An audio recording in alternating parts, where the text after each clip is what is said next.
Sekolah SMP Negeri 2 Puring berada di pinggiran kota Kabupaten Kebumen, terletak di ujung pesisir pantai selatan di tengah-tengah perkampungan penduduk. Letaknya yang sangat strategis di dalam pedesaan yang jauh sekali dari kebisingan pengendara jalan raya. Letak inilah yang menyebabkan kenyamanan dan kedamaian bersekolah di SMP Negeri 2 Puring. Halo, assalamualaikum warahmatullahi wabarakatuh. Perkenalkan, saya Nur Farida dari SMP Negeri 2 Puring. Saya mengajar pelajaran IPA. Saya sudah lama mengajar di sini selama kurang lebih 24 tahun. Di sini kami akan melaksanakan pembelajaran berdiferensiasi, terutama karena pembelajaran itu adalah yang paling sesuai di masa kurikulum merdeka. Dengan adanya melihat kesiapan dari peserta didik dan juga metode pembelajaran yang bervariasi. Saya juga akan menyisipkan materi kesehatan reproduksi, terutama hal itu menyangkut bahwa semakin maraknya kasus-kasus kekerasan seksual. Praktik baik saya yaitu Polkespro dan Mediwall dalam pensi, kolaborasi kesehatan reproduksi dan media digital Woodwall dalam pembelajaran berdiferensiasi.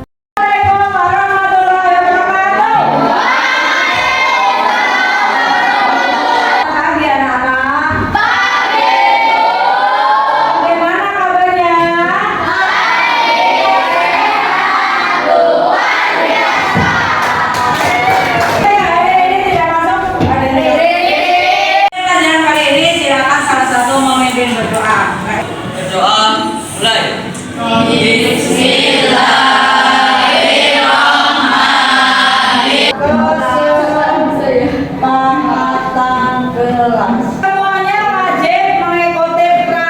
Berdasarkan rapot mutu pendidikan SMP Negeri 2 Puring yang memperlihatkan indikator kekerasan seksual yang masih merah dan banyaknya isu-isu tentang permasalahan psikososial pada remaja seperti meningkatnya kasus kekerasan seksual, masalah kesehatan mental dan masalah lain yang berkaitan dengan kesehatan reproduksi remaja saat ini. Sehingga salah satu upaya yang perlu dilakukan oleh guru adalah dengan menyiapkan remaja khususnya SMP yang lebih berdaya untuk dapat bertanggung jawab akan pilihannya yang lebih sehat dalam kehidupannya. Remaja SMP adalah remaja yang masuk dalam masa transisi yang penuh dengan perubahan baik psikologis, biologis, dan pematangan organ reproduksi pada remaja. Pengetahuan mengenai kesehatan reproduksi adalah hal yang penting untuk diberikan kepada para siswa. Siswa perlu dibekali dengan berbagai pengetahuan, pengembangan sikap dan keterampilan personal dan sosial yang terkait dengan seksualitas dan kesehatan reproduksi untuk mendukung tercapainya perubahan yang positif. Dengan adanya pendidikan kesehatan reproduksi yang dikolaborasikan dalam proses pembelajaran di kelas, sehingga akan memberikan dampak yang lebih besar dalam mengurangi permasalahan tentang remaja di sekolah. Sebagai guru, kita semua tentu tahu bahwa murid akan menunjukkan kinerja yang lebih baik jika tugas-tugas yang diberikan sesuai dengan keterampilan dan pemahaman yang mereka miliki sebelumnya atau kesiapan belajar. Lalu jika tugas-tugas tersebut memicu keingintahuan atau hasrat dalam diri seorang murid atau minat, dan jika tugas itu memberikan kesempatan bagi mereka untuk bekerja dengan cara yang mereka sukai atau profil belajar. Perlu diingat bahwa kesiapan belajar murid bukanlah tentang tingkat intelektualitas. Hal ini lebih kepada informasi tentang apakah pengetahuan atau keterampilan yang dimiliki murid saat ini sesuai dengan keterampilan atau pengetahuan baru yang akan diajarkan. Adapun tujuan melakukan identifikasi atau pemetaan kebutuhan belajar murid berdasarkan tingkat kesiapan belajar adalah untuk memodifikasi tingkat kesulitan pada bahan pembelajaran sehingga dipastikan murid terpenuhi kebutuhan belajarnya. Tujuan dari mengidentifikasi atau memetakan kebutuhan belajar murid berdasarkan profil belajar adalah untuk memberikan kesempatan kepada murid untuk belajar secara natural dan efisien.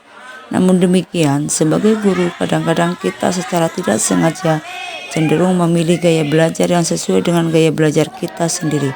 Padahal kita tahu setiap anak memiliki profil belajar sendiri.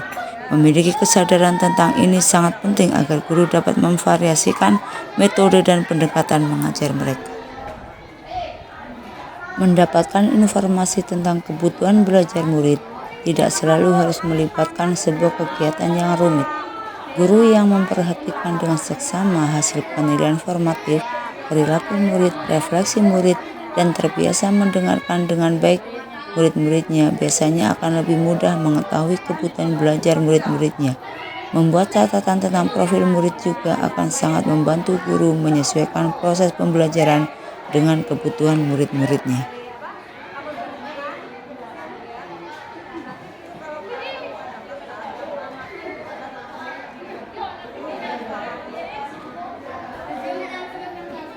Percobaan. Ada suatu diletakkan di dalam kelas. Perubahan jurusan. Pendapatnya menjadi cair.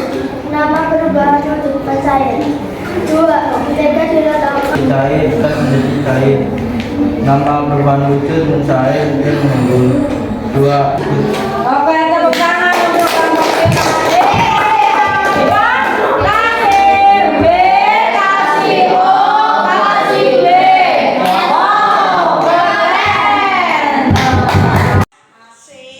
Motivasi belajar yang sangat rendah mengingat remaja saat ini merupakan generasi Z yang lahir dan dibesarkan dengan perkembangan dan penggunaan teknologi internet yang sangat pesat, sehingga dalam proses pembelajaran agar tidak cepat membosankan bagi remaja Gen Z yang selalu ingin yang serba instan, cara belajar yang visual dan aktif sehingga diperlukan pembelajaran yang menyenangkan, misalnya dengan game atau permainan digital. Sehingga media digital Woodwall merupakan salah satu media digital interaktif yang dapat digunakan untuk solusi yang tepat dalam menghadapi remaja saat ini. Kini sistem pembelajaran sudah tidak terlepas dari penggunaan sejumlah media digital, karena media digital dianggap lebih efektif dan memudahkan dalam kegiatan belajar mengajar. Simulasi dan game Woodwall pembelajaran dapat digunakan untuk memberikan pengalaman belajar yang lebih interaktif dan menarik. Selain itu, jenis media pembelajaran ini dapat memfasilitasi pemahaman konsep, membantu siswa dalam memecahkan suatu masalah, sekaligus meningkatkan keterampilan kritis dan kreatif. Bawaannya Pak.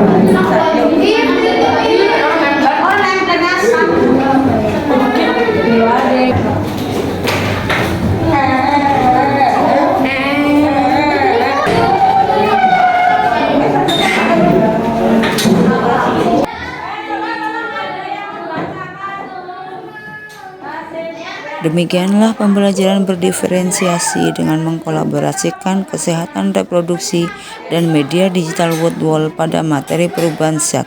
Terlihat bahwa anak lebih antusias, motivasi anak kelihatan meningkat, pembelajaran lebih menyenangkan dan memberikan variasi strategi yang berbeda-beda sehingga tidak membosankan. Dengan penggunaan media digital Woodwall, siswa lebih kelihatan sangat senang karena disertai dengan game atau permainan yang memberikan tantangan pada siswa yang mengasihkan. Semuanya, perkenalkan nama saya Latifah Nur Aprilia dari kelas 7C SMP Negeri 20. Dari pembelajaran yang Ibu Ida sampaikan, saya tertarik karena ada banyak metode pembelajaran yang dilaksanakan sehingga tidak membosankan.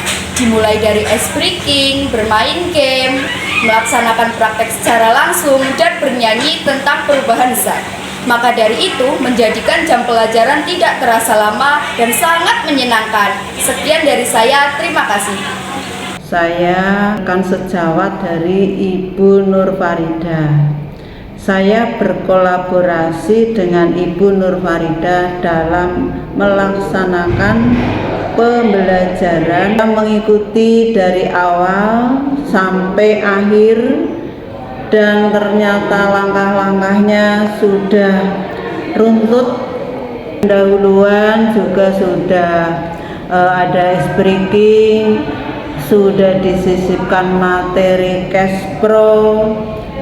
Nah, begitu juga dengan metode yang digunakan, itu sangat memotivasi terhadap siswa sehingga siswa itu menjadi aktif, kemudian kreatif, pokoknya menyenangkan.